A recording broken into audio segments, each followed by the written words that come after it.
room for Brandon Heights and his big ass shoes. Yeah, that's the big ass shoes.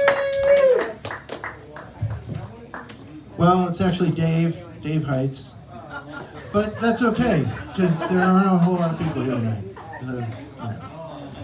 But I want to tell you, today is my parents' anniversary, okay? I don't know how many years they've been married, but I know it's over 50 because my sister's 51 and I'm pretty sure that they were married when they had her.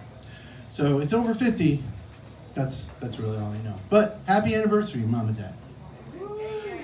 All right, so now that we got that out of the way.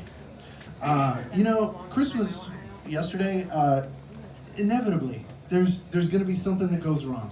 For me, my kid got a drone from Santa, and after he flew it around in the house a little bit and crashed it into everything he could find, he took it outside and he said, "Hey Dad, I wonder how high it goes." And I was like, "Oh, here we go." So he had the remote and it takes off into the sky, and I'm looking at this thing.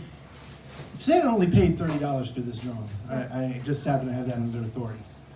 But it's a good thing because he set it up as high as it would go, and as soon as it went out of range, it came spiraling down and it hit the ground. And I was like, well, I guess now you know. You've sent it to its extremes.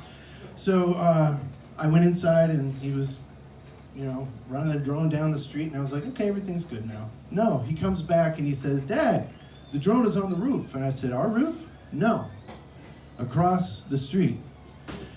Great. So the house across the street, it's not only on the roof, it's not on the lower roof, it's on the roof way up high. That's like 100 feet off the road. I'm like, how the hell did you get this thing on this roof?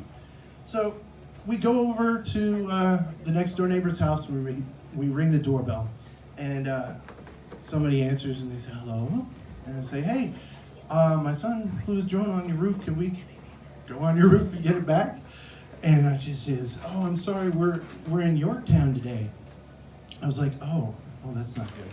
So I think about this later. Today, the woman who lives next door came to my house, and she said, I understand your plight. And I was like, "Hey, can I just take a ladder and go up on your roof?" And she said, "Yeah, no problem." So that's what I'm going to do probably tomorrow.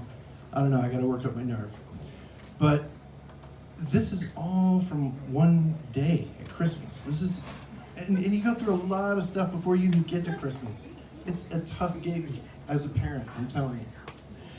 Anyway, what I really want to talk to you tonight, since it's the season, is charitable donations. The VFW, great organization, okay?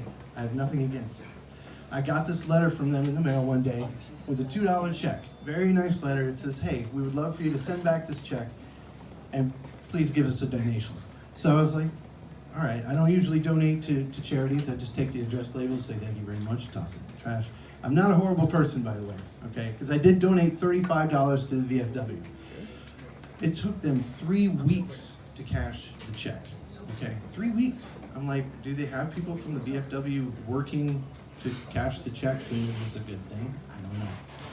But about a week later, I get another mailing, no check this time.